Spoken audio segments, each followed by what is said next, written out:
to sign in, and you should. Hello, hello. Hello.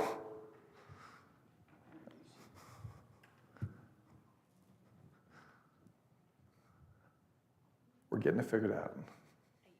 Awesome. We're so close.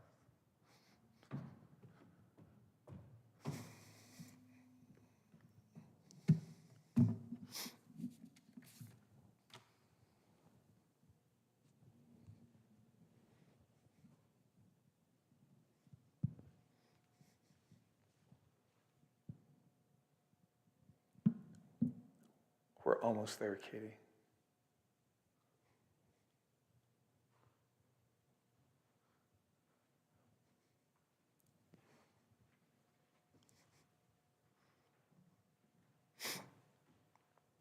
Good evening and welcome you guys to the CNC auditorium. So welcome to our Chamber Workshop Series. The Colorado River Valley Chamber of Commerce exists to be a catalyst, collaborator, and champion for our businesses and our communities. The Colorado Mountain College aspires to serve and elevate the economic, social, cultural, and environmental vitality of the beautiful Rocky Mountain region by welcoming all learners through its doors, delivering highly relevant education and training, and serving as trusted partner for strategic collaboration and innovation. These two organizations have joined forces tonight to meet the needs of our business community through education and collaboration. Tonight's workshop features Independent World and founder Joshua Bassett and team Katie Rothman over here. Independent World is a full-service creative agency based here in Rifle, Colorado. The agency provides a variety of marketing and design services to businesses throughout the USA. So please help me in welcoming Joshua Bassett and Independent World. Katie. Thank you, guys. Thank you. Katie? Thank you for the introduction. We are very excited to be here to talk about digital marketing and kind of just scratching the surface of everything that entails. So my name is Katie Rothman. I'm Director of Accounts with Independent World, and Josh is our founder. We work with a fairly large team to bring really whatever creative marketing needs that you want. My background is with the Art Institute of Chicago, and I am a small business owner, so I really understand what it feels like to be looking for marketing, trying to reach those people, trying to reach the next round of the people you're trying to reach and the goods that you're trying to sell and the services that you have, and trying to dip into that pool of consumers. Oh, Jason. All right, I think we're good. Okay. Awesome. I am Josh, and I am the founder of Independent World. And before Independent World, I worked for, I'm getting weird feedback. Yep. All right. Before Independent World, I worked for Coca-Cola. And after that, I worked for Pepsi and the Super Bowl. And I've worked with all of these brands in different capacities. I've done digital marketing, experiential marketing, brand marketing, created videos for Super Bowl commercials with Blake Shelton, and I've done small business campaigns for your local small business. And I've been doing this for a very long time. And when I say a very long time, I mean 20 plus years. And in the past 20 plus years, I've seen the game of marketing completely shift from your traditional marketing of radio, TV, and print to digital. So that's what we're going to talk about today is digital marketing. So I am the founder, and we also have Katie, and then Aiden and Will, Lindsay, Yolanda, and Eva, and a couple other partners. We're based out of Colorado. I live in Rifle, but our team is remote because when you build websites and you make movies and you do digital marketing, you can actually live in different parts of the country. So Katie lives on the Front Range, Will lives in Salt Lake, and we get together and we meet on our Google Meet every day, and we work on our projects that way. So companies that we work with are the state of Colorado, Jetaviva, Checkin' 360. A lot of these are based in Colorado. A lot of them are outside of Colorado. But we primarily work in healthcare, aviation, B2B business, restaurants, all kinds of stuff. So digital marketing. So this basically means any marketing effort that uses electronic devices or the internet. So that includes content marketing and social media, paid ads, email marketing, SEO, and analytics. And there's a lot of benefits to digital marketing. Number one, there's a wide reach and global audience. You can actually send a message and communicate with people anywhere you want, and you can target ads to whoever you want through different tactics. It's very cost effective compared to the traditional methods. And another great thing is you can target demographics, interests, geographic locations, and I would say that's one of the most important things about digital marketing. Enhance customer engagement and relationships, and then staying competitive in the modern market. That is how we communicate now, through the digital realm. And then this is the most important thing right here: measurable results and data-driven insights. That's important because back in the day when you used to run radio ads and you used to run print ads, it was all you're hoping that your ad is going to perform well. Nowadays, we have data and analytics reports and Google Analytics. And after you deploy ads, after you deploy campaigns, you can get reports of how things are performing. So if you have a month-long campaign, how many clicks did you get? How many impressions did you get? How many people interacted with your ad? So many different benefits. So Katie's gonna start it out with content marketing and tell you all about that. So the content marketing is where you are creating your portfolio, if you will, on what you're going to be jumping off from, for example, into the other platforms, everything else we're going to talk about. So you need to make sure that you have the assets to be able to be deployed where you want to go. So you are creating everything listed here and more. We probably could have kept that list going on and on. But what you're trying to do is from the beginning is by creating and distributing valuable and relevant content about your product and service. So you want to make sure that you're delivering almost like an item of value that is digital. So you are creating blog posts or copy for social media, anything that is written about the service that you have, the product that you're selling, who you are, articles, videos, and still images for photos, infographics, podcasts, so that's audio. So you are creating everything that will be deployed where you want it to be deployed, and that's usually the first step. You want to make sure that you are establishing authority, that you are the professional in that field, that you have the knowledge and the goods that you are trying to get out into your community. From there, a big subject would clearly be social media. We really know what that is, but I'll be honest with you, a lot of people don't know how many platforms there are, and we listed some of the top ones right here on the right-hand side. Instagram and Facebook being the Meta platform, and LinkedIn would be your more professional platform. YouTube, TikTok, X, Threads, Pinterest, Reddit. These are all different platforms, and most people use a combination of them that fits their needs as they're trying to reach their market. So you want to have a good think about who you want to reach. Different age groups, different locations, where your users are. You want to make sure that you have a lot of interaction with those people once you start this. You really want to make sure that you're keeping up with the plan. So you have a lot of potential there to keep the conversation going, to keep the energy going. So that means you're posting your content that we just talked about 2 or 3 times a week, and you just keep that ball going.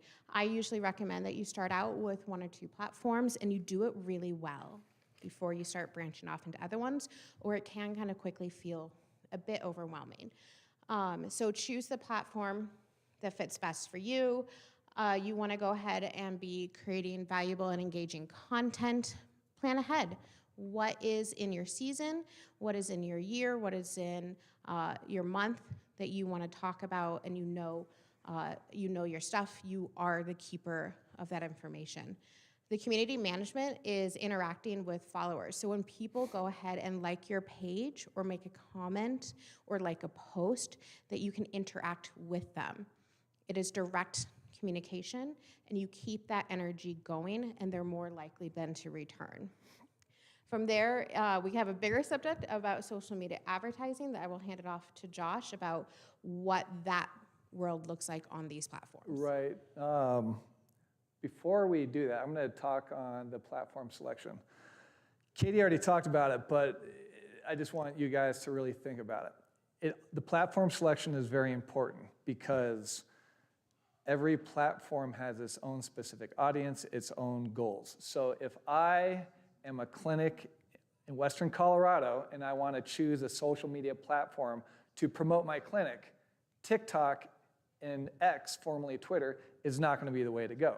We know that Facebook does very well in the local community with the correct demographics, so that would make sense. Facebook, Instagram. You wouldn't deploy ads on TikTok or Snapchat or anything for the younger demo. If it was some sort of brand that caters to a younger audience that's teen or tween or 20s, I would go with Threads, X, TikTok, YouTube, Instagram. Again, it all depends on the intention. All right, so when we talk about, paid advertising. When we talk about paid ads, that just refers to different ways to spend your money online. So if I'm a company and my yearly budget is $20,000 in paid ads, what does that mean? How can I spend those funds? So there are many ways you can spend those funds. And again, recommendations are, it all depends on what your business is. It depends on what your goals are and what your intention is. So the most common ways and the most effective ways are listed on the left. Facebook and Instagram, very effective. Google ads, very effective.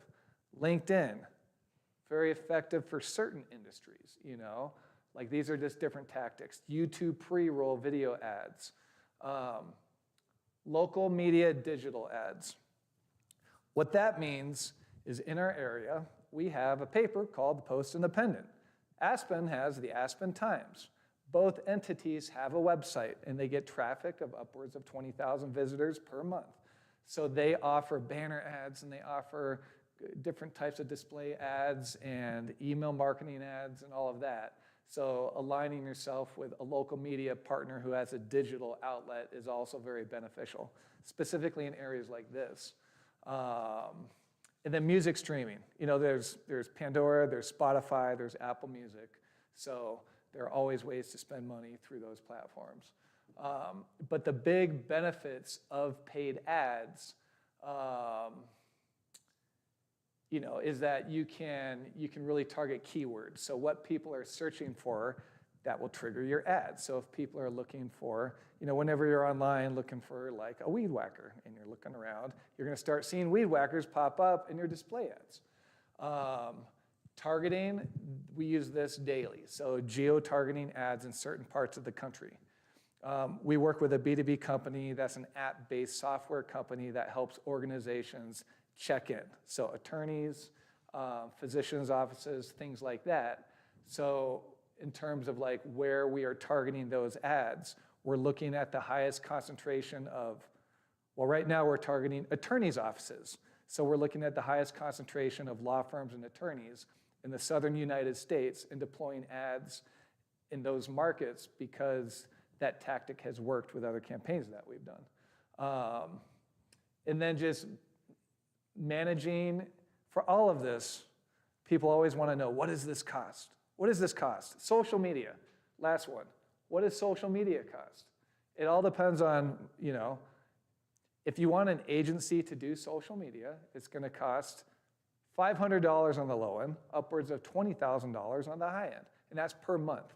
It all depends on the quantity of posts, the amount of engagement, a lot of different factors, but it comes down to the amount of time.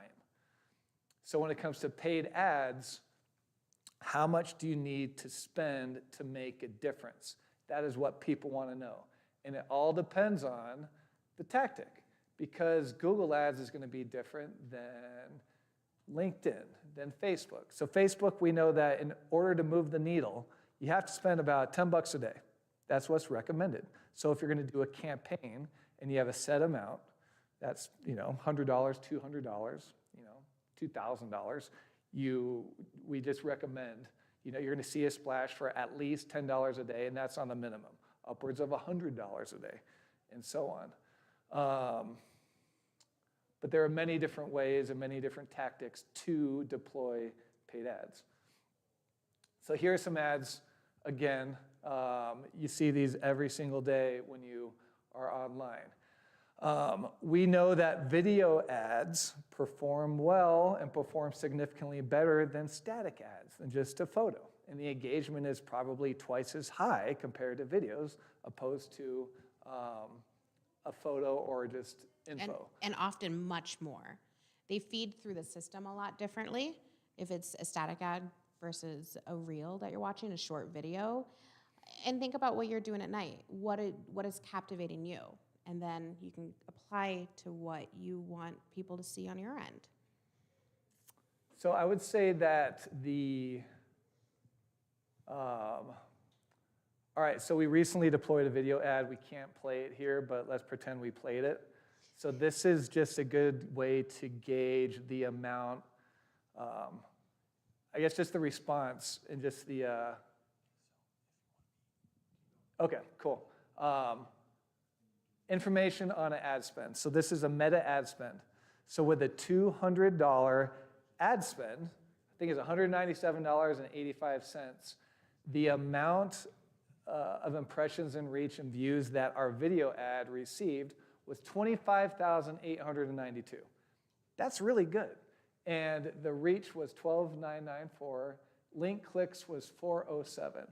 So 407 people on a $200 ad buy went to this website. And the website is a local company, and they're healthcare. So this is super successful. I would say that was money well spent for this campaign. And I believe this reel was 15 seconds, if not shorter. Yeah, super quick. Super quick. So it doesn't have to be, you don't have to put on an Oscar-winning movie to make a huge impact. This was a couple seconds long. It was music. It wasn't even a voiceover, but it was images of their team, and they have a service, and people really followed through all the way to the website. Hey, Joshua, Yes, ma'am. can you explain to us what reach means? The reach of that campaign? Yes. The reach is the total amount of people that the ad interacted with. So the views is different than reach. That means that people saw it twice, essentially. But that's the amount of people who interacted with it. So. And the post engagement then are the people who are either doing the likes or a comment. So they're still on the platform looking at the post. And the link clicks is where they followed all the way through to the website. Email marketing. This one, I feel like a lot of people aren't quite sure to jump into, and it really is quite straightforward, and you can so customizable as well. Again, you're communicating directly with your audience through email campaigns, and this can look like a number of different things. It can be a monthly campaign, it could be a quarterly, a seasonal thing, whatever your business is. You're nurturing leads, promoting products, services, and building customer loyalty. So you are reaching out to your customers, your potential customers, consistently. Because we all know that it takes a number of outreaches before you get that phone call back. Some of the really big important things about this is clearly getting the email list, which I think some people aren't too sure where to start. And you can start small. When you get someone's card, when you start building your own contact list, and you want to keep generating that and adding to it. You can also go as far as purchasing a list, which can be extremely specific in the way of locations or job titles or age groups. to make sure that you are reaching who you want to reach. Again, they can be specific markets, specific age groups, any kind of demographics. Now, this is where it gets a little bit tricky because you might be starting out with 50 names or 100 names and hopefully keep building on from that. And then somebody will usually ask me, well, how do you measure success for this? And that can be a little bit tricky because we all get so many emails, but they say that as long as 20% of the people are opening the email, that is considered a really good, successful email. Because you think about how many emails that you open up. So you want to make sure that your e-newsletter is specific to you, is an item of value about your company, your product, your service, and then you want to make it captivating enough so that people want to click on it and opening up. Josh had one today that came through with a killer headline, and we opened it right up. So there's a lot of aspects that you can customize in this, and we're going to show you an example of one. So I spent $750 today on email lists for some did. clients. And because we run multiple campaigns, so we got X amount of contacts for this company, attorneys in the South and these towns, office managers, attorneys, law firms. And here it is right here. So there's a number of platforms that you can use. We use MailChimp, eBlaster. That's the example that you see here. We like it for a number of different reasons. It's very customizable, and this is a client that we have, so we are branded all the way through. You could see multiple levels of the content creation that we worked with the client, not only with their logo and imagery all the way down to their colors and using terms that they use. Also notice that we have a video up there. And so when I talk about content creation and that you can use it in multiple places, you're creating your portfolio that you can use over and over again. So not only do we have this on the YouTube channel, we also have it on their website and in this MailChimp email. It is not cumbersome to read, is a big tip. You can get right into what the information is. It is about the services. It is an item of value about the client and what they have. And then they also give you a lot of data back, and we're about to jump into some data and why that's important and how you can help, how that helps plan your next steps. Josh, if you can go to the next slide. I can. Call to action. That is the name of the game in everything that we do. So whether it's a social media post, an ad, an e-newsletter, it always ends with a call to action because we want the customer, the viewer, the reader to do something. We want them to go to the website and to engage and to get a free trial and to sign up for this service. So with all of this, there's a lot of data that they give you on the back end. And sometimes it can look like a bunch of numbers, and then you start finding the patterns, and it helps you plan your next step, your next marketing dollar spend. So in this case, we have, let's see here, we had successful deliveries, over 2,200. We have the amount of times it was opened. We have even all the way down to how long it took the last person to open it. We have any bounce backs, and that's always important in case somebody gave you the wrong email address or a fake one. You can always remove them. But with this information, and the same kind of information that you see on social media after doing an advertisement, you can start to see where your patterns are and what direction you want to go in. You can see the people who are looking at it, the full click-throughs, and then you can start really specifically targeting those people or reaching out directly to them. The most important number that we're looking at is that right there. And 406 people went to their website, so that is key. So if you think about not only did they open the email, they read through the email, they then clicked on the link. I mean, as humans, that's pretty significant that we went that far. So that was a really good number that our client was excited for.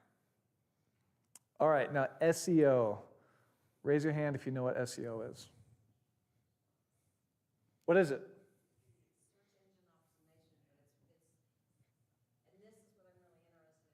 Yeah. I think it's changed over the last 10 years. Yep. As to what it means. So it's how the search engines find you. No, you're exactly right. It's how the search Yeah, engines well find done. you. Gold star to you, ma'am. Yeah, so and there are many different ways that search engines can find you, and that is exactly what SEO refers to, optimizing your website to rank as high as possible in organic search results. So there are many different factors in how to set up your website and how to position it to get it to rank as high as possible. And there's keywords and backlinks. Keywords is what people search for. So if I have if I'm Dr. Piotr and I'm a podiatrist here at Grand River, and let's say I have my own clinic, I will, if I have a company and a website, am going to want to look for, the keywords would be like podiatry and foot care and Western Colorado doctor for feet. So there are 30 different, keywords and phrases that people look for. So when you do keyword research, it's truly going into a certain industry, organization, company, and looking at that company and then all of its competitors to see exactly what people are searching for. So then when you optimize the pages on the site, you can build it in a way that triggers the algorithm, so then when people are searching, your website will pop up as high as possible. Exactly. Think of it like when you walk into the library and they have that display that month about a subject matter, or maybe it's on a certain theme for the month. You're more likely to see that first and walk right up to it than sometimes walking further into the library. So what this does is help put the spotlight on you.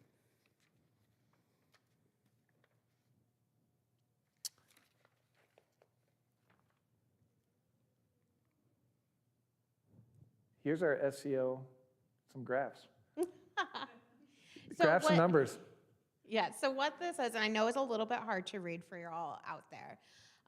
What this is a client who started putting energy and time and resources into their SEO because we wanted to show them the benefit. We wanted to show them the upswing.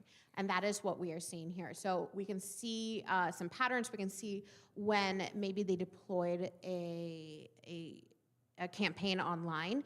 We can also see when the keyword started to work, when they were ranked higher, so more people jumped onto their page. And when I talk about page, it could be your social media page, it could be your personal website, it could be your Google review page even. It also could be your showing up on Google Maps to make sure that you are higher, because as we know, us humans have the attention of a goldfish. So the higher you are, the quicker it's going to get into someone's face and in their eyes, and they're going to click on you. So this is when they started to really lean into so many tools. We could do a whole evening just on SEO, and this was the upswing for the client. So one of the things we look for in terms of website traffic, because SEO is an ongoing, long-term sort of tactic where it's you're into the website and updating it constantly over 6 to 12 months, just trying to get it to rank higher and higher each month. If you want immediate results, that's where you do a paid ad campaign. So you put money behind it. But what we look for in all the tactics that we do are spikes. So we're always looking for trends, patterns, and spikes. So when we look at the Google Analytics on certain campaigns, when we deploy paid ads or e-newsletters or very strategic, organic social posts, we look at the back end, and each month we see spikes and people going to the website and interacting. All of the tactics go back to the spikes. So we're always looking for trends, and because we're always learning. We want to see what sticks. Each campaign is different, and we're always trying new things. So that's important, just to gauge success and to take what doesn't work and adjust it, and to take what works and to do it better. So it's often very much a recipe, and being a chamber member, for example, often ranks you higher as a business on that first Google sheet. So you want to add to the puzzle piece, you want to keep compounding it, you want to keep adding to the recipe to make sure that you are just climbing up higher. in terms of costs for SEO, because I've worked with a lot of people and they're like, oh, I have a web guy, he manages my website, he does my SEO, and he does hosting and all of that for like $20 a month. And it's like, wow, that's a really good deal. That's $20 a month for SEO, that's crazy. But a lot of the times people truly don't understand what they're getting, and what they think they're getting with SEO, they're probably not. Because a low-level campaign on SEO is about $500 a month, and a high-level campaign is about $5,000 a month, upwards of $10,000 and more. So it's all depends on, not every business needs it, not every organization needs it. In small markets like this, it's not always, SEO is important when you're in a very highly competitive industry. So you want to separate yourselves from the competition and always possible, and this is a great way to do it. And I want to tag on with that. And keep in mind, we talked about SEO last because everything we talked about previously harkens back into it. So for example, the e-newsletter. In that e-newsletter, we're using keywords and sentences that still help drive the SEO. On social media, we are using not only keywords, but we are using certain words inside the files of the video we uploaded. So for example, tonight we would probably give it the whole chamber name, the location, and then say independent world. Like that seems like a long term, a long word to call a file, but everything we are uploading onto the internet, onto social media, onto the web is very carefully thought about to make sure that we are deriving the SEO as well as possible. And these are key takeaways. And if anyone wants a copy of this, just talk to me afterwards and I can email you a copy. But just when you take all of the benefits of digital marketing, at the end of the day, increased brand awareness, there's enhanced engagement, targeting, advertising, that's very important, lead generation, doing everything you can to get new leads. Customer service, you can immediately connect with your client or customer. Market research, data and analytics, again, I said it before, that's the big difference between digital versus non-digital. You have immediate data. And building community, it's a really great and easy way to create a loyal following for your organization or brand. All right, now people are here. You're here for a reason. Why are you here? That's what I want to know. Why are you guys here? I just kind of want to see, learn a little bit more about you guys. I see you guys sign a flyer. I didn't know, you guys before. And I said, okay, I'm curious. I want to see Love it. what you're doing. I want to see if somebody can eventually show in my kind of social world. I know it probably it's very crazy, but I'm saying, well, if there's somebody around, then at least I want to know who they are, so can say, hey, this is what I have going on. I'm just doing my thing. So Totally. I'll probably eventually make this better. Yeah, well, this is what we do every single day. Every single day. What about you three? Why are you guys here? Looking for simple steps to put my name out there, I guess, online. There you go. Like that's it. And cost is a big thing. And you can either do it yourself. Like we say it all the time. What we do is not rocket science. It is not rocket science. But our approach at Independent World is based on 25 years of experience.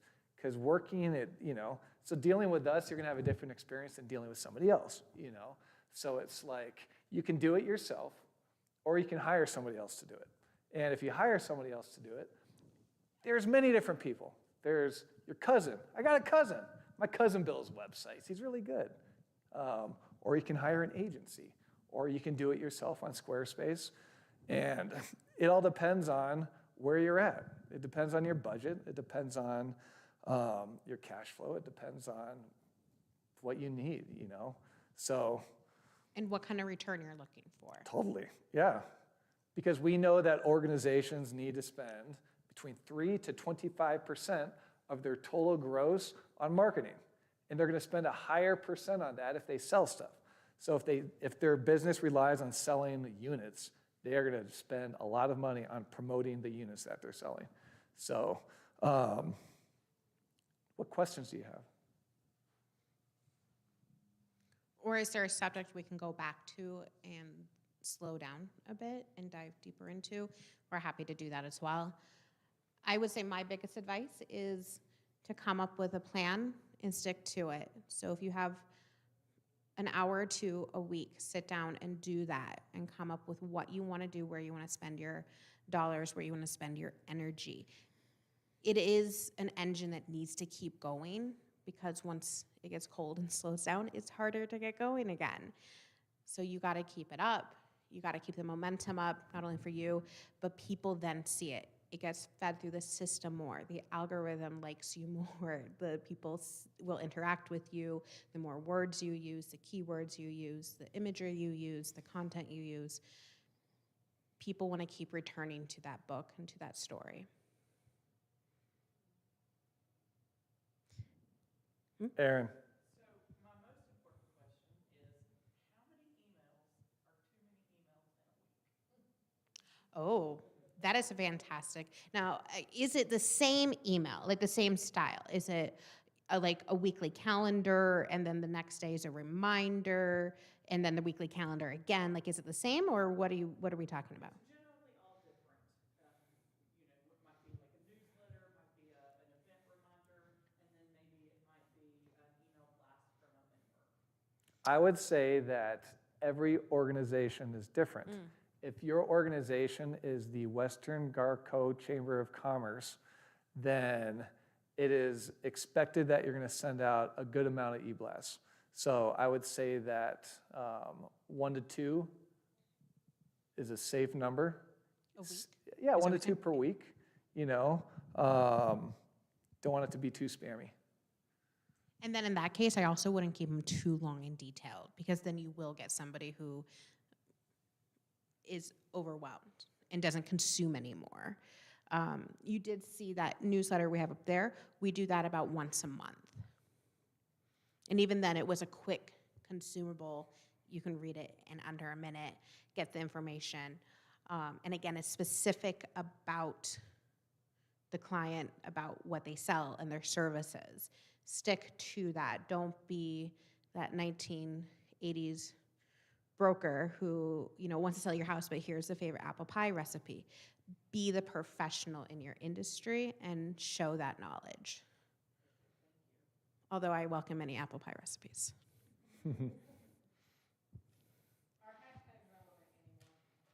Oh, I've been diving into this story. Great question. Yes, they still are, but the CEO of LinkedIn is teasing that he's going to get rid of it all, because he said, and I quote, "We need to find new ways to market." He has not revealed what that is or what his plan is exactly. They've implemented a couple other key changes within LinkedIn that no other platform has picked up on yet. So as of now, as of this week, as of the rest of the year, I am using them. And I'm pretty sure that we had a great example last week of LinkedIn where they were working really well, because we launched a client's brand new page. No followers, no names, no keywords had been put out there yet. So I took a lot of time to do the keywords, to do some tags, to do good imagery, and then I filled it full of hashtags. I always keep them on the bottom because they're really used for the back end. We're not sitting around reading hashtags. And that post took off on LinkedIn. So I would say yes, they are, but keep up with that, because I feel like we're going to hear more information as the year closes out about hashtags, because I'm curious about them myself. I have a client that I use it for their beer, food and beer garden. And they're a lot seasonal, more summer, they're in Missouri and all of that. But I use it sort of that way. When I started, it was just to use it to get their name out there. So if somebody was to type in like the town, Caledonia, Missouri, and look, because I'm a huge person on typing something out and hitting images versus all the news information, just to get them to bring them up. Is that a good way to use it for referencing? Because it's a small, it's Philadelphia town with a Yes, yes, it is. It is still working through the system. It is still directing consumers to those images and to those post copies. I just can't tell you what's going to happen next year or if every platform is going to follow. But people are still using hashtags to connect in the social space. Absolutely. So it's only LinkedIn that has said Yeah. anything differently. But that's part of the reason why people have hired us, because we keep on top of that and now also utilize the other tools within LinkedIn that they're trying to implement this year. So question about LinkedIn, because I got hacked about a year ago on it, and I haven't been able to get back into my account.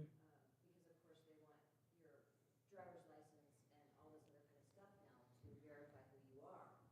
So how relevant is LinkedIn in a small community? Oh, extremely relevant. You think so? Absolutely. So you are attracting other people within your line. So I'm not sure what your service or product is, but if you are selling Christmas trees, for example, you need to connect with other people who help you with that business. So maybe you need a soil guy, maybe you need seasonal help, maybe you need an arborist who comes in, and those are the professionals who are typically on LinkedIn, who want to hear about how your industry is doing, how your business is doing, and help you plan for the future.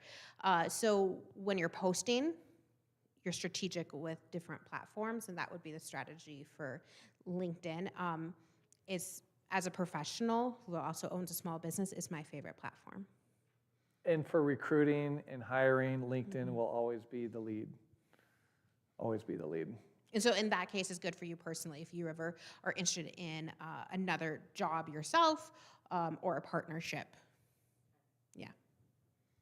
So to follow up on that, we're kind of floating whether or not we should get into the TikTok realm, and then, kind of listening to what you guys had to say, I'm thinking not, because our client base is really generally an older generation and not a younger generation. But it sounds like maybe we should explore LinkedIn more. 1,000%. Oh, yes. That should probably be your primary. Really?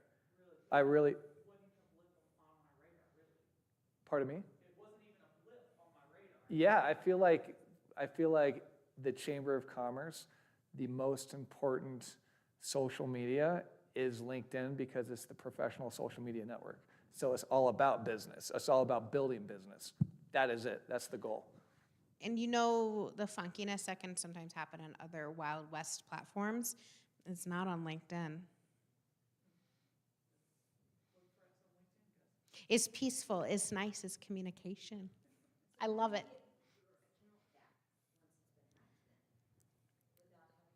You You really have two choices. Either you unfortunately play by their rules. It is their service, it is their platform. Things that you do agree to when you set yourself up on it.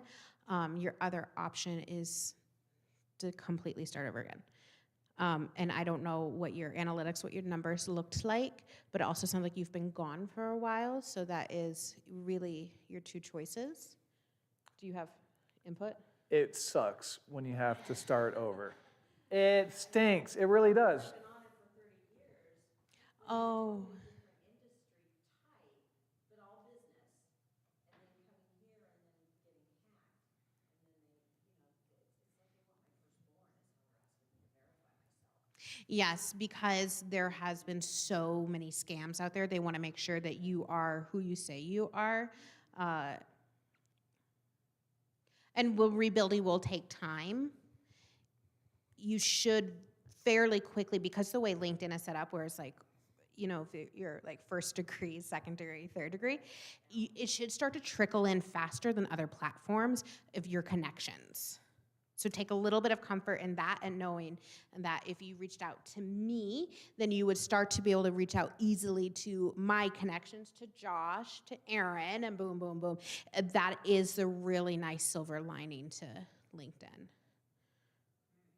So have a good think about that one, about what your heart tells you to do. Because I'm not sure what my answer would be in your shoes right now either. We've dealt with this situation, and unfortunately, sometimes you do have to start fresh. Yeah, one we got back this year, and the other one became such a challenge that the road ahead was more beneficial to start afresh. But then you do need to put some time and energy behind creating your profile and making sure it's exactly who you are and what you want to be and put yourself out there. So on the SEO slide, you talked a little about off-page optimization. Could you explain that a little bit? Yeah, so off-page optimization would be basically a backlink strategy of getting other websites to promote yours.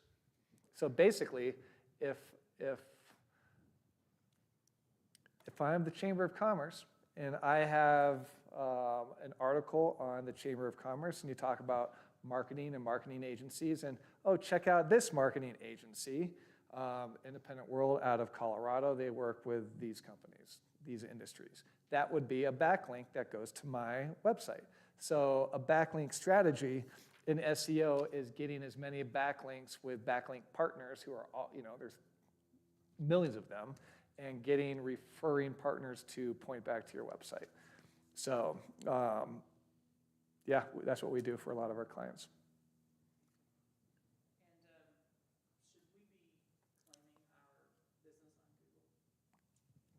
Yes, Absolutely. absolutely. Yes, Erin. Yes.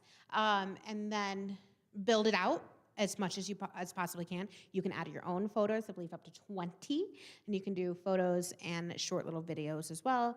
And I believe you can even mix them up if you so want, if you have a great video and you want to replace it. So optimize it. Make sure your address is correct. Also put an image of the building, for example, there. I know sometimes Google Maps has a building. We had somebody here last time in January say that Google Maps had blurred out the building per owner. So I advised her to take a picture of her door with the emblem on it so people know what it looks like approaching the building. Make sure all the contact information is correct. If there's turnover in your office, make sure that is correct. Optimize it. So many people do not. And again, that also will feed into your SEO because you have more to show. And then ask people to give a fair and honest review. I wouldn't stand up here necessarily and say, give me 5 stars only or whatever. Like, ask people to review it and encourage them to do it because sometimes that takes a little bit of time. Incentivizing it is also great too. Yes. Yeah. What if you, I have a circumstance about 7 years ago. I took over a nonprofit as a director out of Illinois. So I went to go change our address on Google Maps to our treasurer because we're no longer at that business. They're no longer at that business, the previous managing firm. And it's constantly in review. I keep trying for 6 years now, and I'm probably going to have a new treasurer next year in February, which then will mean that I need to change the address again. Because I live here, even though for our website, we have a P.O. box here. And Yeah. of course, you can't do a P.O. box on Google Maps, and that's fine. It wouldn't make sense for, I mean, it's Illinois State Auctioneers Association.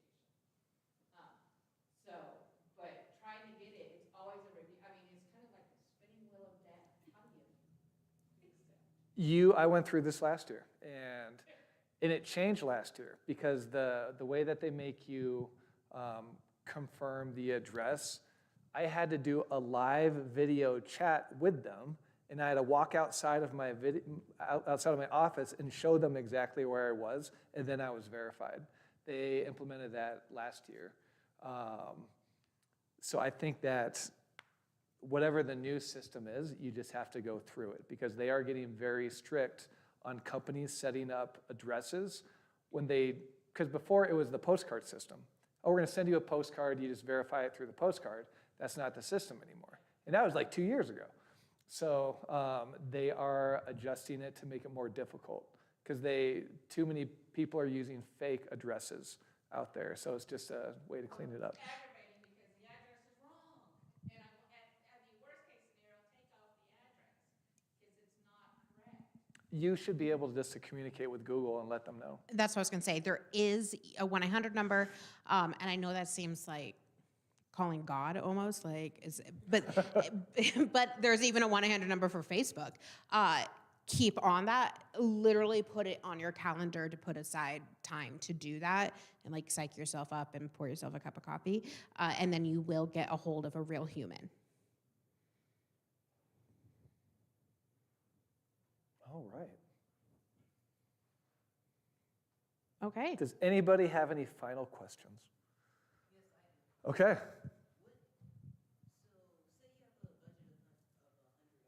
Yep. Oh, I love this question. All right, got $100. What is the organization? A nonprofit, $100. And who is the target demo?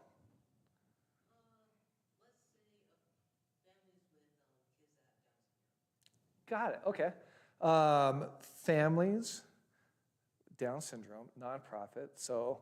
And maybe like as a yearly event or something that you're trying to get money for, or are you just trying to spread awareness of the organization?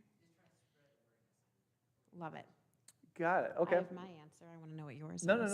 please. I want to hear yours first, so I can have a couple extra. Because it's a very family-oriented subject that you just mentioned, you have parents, you have kiddos, you have a whole support system that this organization touches down on.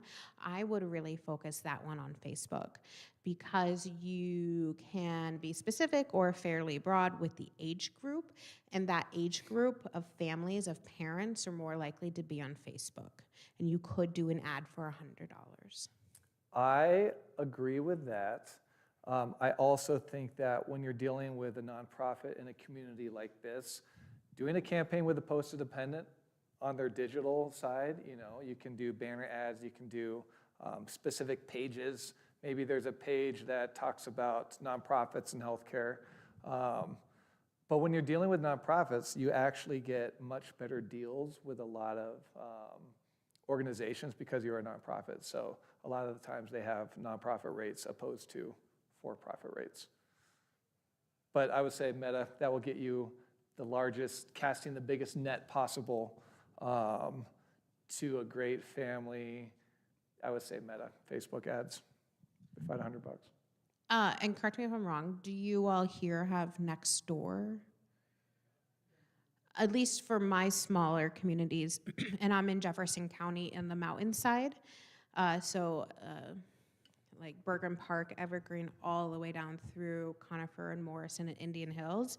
That is a growing platform with more and more sponsorship and advertising as well, and that is very targeted. So something else to think about. Also a little bit more Wild West. That's where the Wild West went. But the sponsorship for nonprofits has really grown there.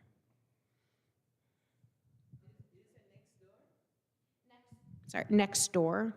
It's another platform. It's like a community-focused app. They also do the postcards still, I believe, where you put in, and you could be a renter or homeowner, whatever, and you get a card and it has a code on it. So for me, it says like Katie Rothman, and it not only says Conifer, it says Conifer Mountain. So they know the community, the neighborhood, the HOA, if you will, where I am.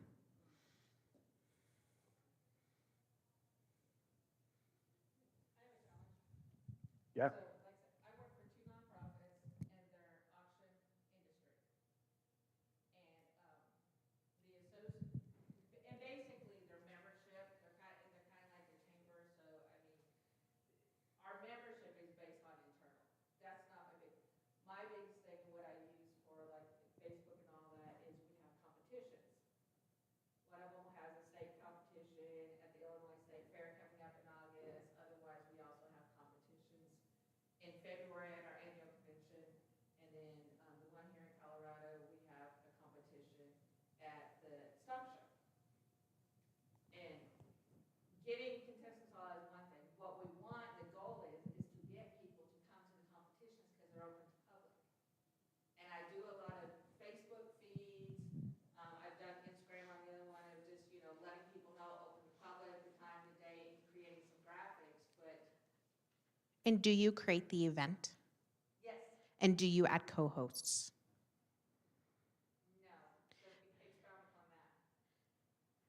I would unfrown upon that. Well, expound upon a co-host, because like. Sure. For the National Western Stock Show, where an event that Sure. was allotted at the stock show on that last Saturday. So the main organization here in Colorado and the main organization from Illinois, I would have them be the two co-hosts. I wouldn't go down to vendors. I wouldn't go to individual applicants. That is actually where you can start to lose your control on the brand. So if I'm Katie Rothman and I am an applicant for your event, and I go in and I create an event and I say that I am the host, you all have lost your connection to the brand and control of the brand. Not only that, but you've lost your audience for the following year from when they were following you for the first year. Oh, yeah, stock show doesn't promote us, we do. Okay. I do it all personally. I do tag them because they get tons of, I mean, their attendance is huge. Right. And we have sponsorships for our competition that I promote the companies within, like, a diversity. And those I wouldn't co-host unless as part of your sponsorship package. I would only co-host with the largest organization so you can dip into their pool of followers and that you can reuse that event a couple different ways, and that pool of people the following year and the following year and the following year. You could either do a duplicate event or you can do it off the main page, which is probably what I would do, honestly. Go to the main page of Facebook, create the event. You can tag the previous one, but you are always in control of your brand. And I would co-host with the largest people, the people who have the largest title of the organization, as well as the pool of followers that you want to dip into. And I'm talking from experience when we do, when I say we, Conifer does a very big summer festival, and I worked very close with them to make sure that they were in control of their brand and reusing or following through with the momentum from previous years. And that does include selected co-hosts. Yeah, we've been doing this since 2019, and I have control of it all. Great, great. I'm a little OCD about it all. Yeah, so I would do a co-host, but I would do the headlines. You know, I guess my target is to get public to come there because it's an auction. So It's open to anybody and everybody. It's not the fact that, the secondary is the fact that, yes, it is a competition. We're giving away $10,000 to the champion, yada, yada. And yes, we have sponsors. But the biggest thing is our target market, to be honest, the outside target market is the public, getting the public to come and to attend the auction, the event. So a paid ad at that point of the event sounds like it would be something to explore. What I've done. Okay. And have you, I can't just say throw more money at it, but make sure you're paying a lot of attention to the parameters that you can use to know who you are reaching. So for example, if you actually pull more from St. Louis than Chicago at these state fairs, and I'm from Illinois, you like look into that to make sure you're tapping into the right parameters and numbers. So have conversations with your board to be like, are we getting more people from St. Louis or more people from Chicago? Any other questions? Yeah, you said something earlier about belonging to the Chamber of Commerce, and maybe that improves your SEO. I said it often does, because I'm not 100% sure with you all, but it often does make you, not make you, allow you, pushes you much higher up, not only on page one, but you're usually one of the first few listings on there. That is usually one of the biggest perks and phenomenal outcomes of joining a chamber. And the reason is, not only is typically do chambers pay for such SEO, but if they are not, your name, your contact, and your content is simply out there more. So then Google is like, oh, he is doing more online. He is, there's more to see online, and they push you higher. Okay. So if you wanted to be more visible throughout a region like northwestern Colorado, it would probably be good to It's like I planted you in the audience. Yes. That is another tool in the toolbox for SEO, for those results. What about the Better Business Bureau thing online? You guys use that at all? You have anything to say about that? It's, you It's know, not as relevant. They've the, been talking to me lately. right, it's one of those things you can put a stamp in your website saying that I am an accredited business of the BBB. And the BBB was more relevant 20, 30, 40 years ago than it is now, just because we've kind of evolved away from that and the importance of that. But And it is slightly cultural. So It if is, your absolutely. community is using it, and typically we see more of that in the metropolitan areas where the offices are located and the meetings are held. Do you have a BBB out here? Like We do. right here? I can't say I've seen it come up on my map or any location, but you know what it does? As I point to the chamber lady, the chambers are here. And I think in communities like this, that is king and taking over more. And also usually filled with more tools for small businesses.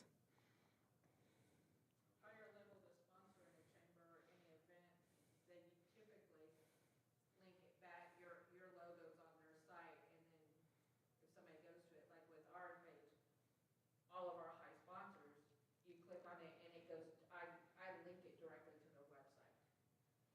And we've been on other ones, sort of like, and I've been on a chamber before, and so at my level, my company was linked back to my webpage. Awesome. Yes. And of course, whenever you're doing any kind of sponsorship, make sure you're getting everything you're supposed to be getting, like links on the website. I'm not seeing a local Better Business Bureau here for us. Yeah, I'm closer to Denver, so it's a little bit more of a commute, like a little bit more in the conversations. But typically, where I am in the foothills, the chambers are the first contact, and the reviews from the chambers, and then Google reviews.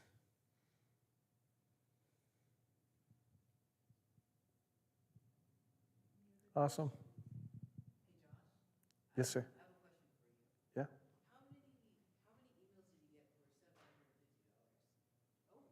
for $750? I love your questions. 5,000. Yep. Yeah. And they're tried and true emails. Yeah, it's 5,000. And when you purchase emails, it's important that they are like real, that you're not just buying fake emails from somebody. So finding the correct partner to actually give you like legitimate emails that are going to move the needle, it's important. But 5,000 is the number. Where are you buying these emails from? Of different partners. Yeah, there are a lot of different companies out there who provide just names and lists. Do you know how many emails you could get for $100? 0. There's a minimum. There's a minimum spend a lot of the time, and it's typically like $500 is the minimum spend, maybe a little less than that. And you also want to make sure that you are keeping up with rules and regulations when you are emailing people, like an e-newsletter monthly. There are certain rules that consumers have rights to. So we use programs and partners and skills and knowledge to make sure that everything is on the up and up.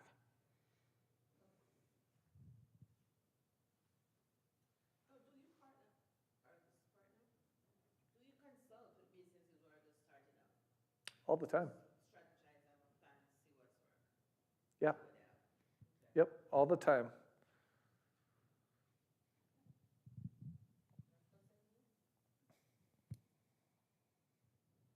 Awesome. Well, thank you, Erin and the Chamber, for having us. Yeah, thank you to everybody who showed up. We're going to hang out for just a bit more. I have all night, so if you have questions, want to talk one-on-one, have to do so. Yeah. Thank you, Josh and Katie, for another fabulously informative Love it. workshop. This was really great. I know we covered a lot, so wanted to let you know that we actually record these, and we will have this on our website for you to reference back. So if you need those, look at those.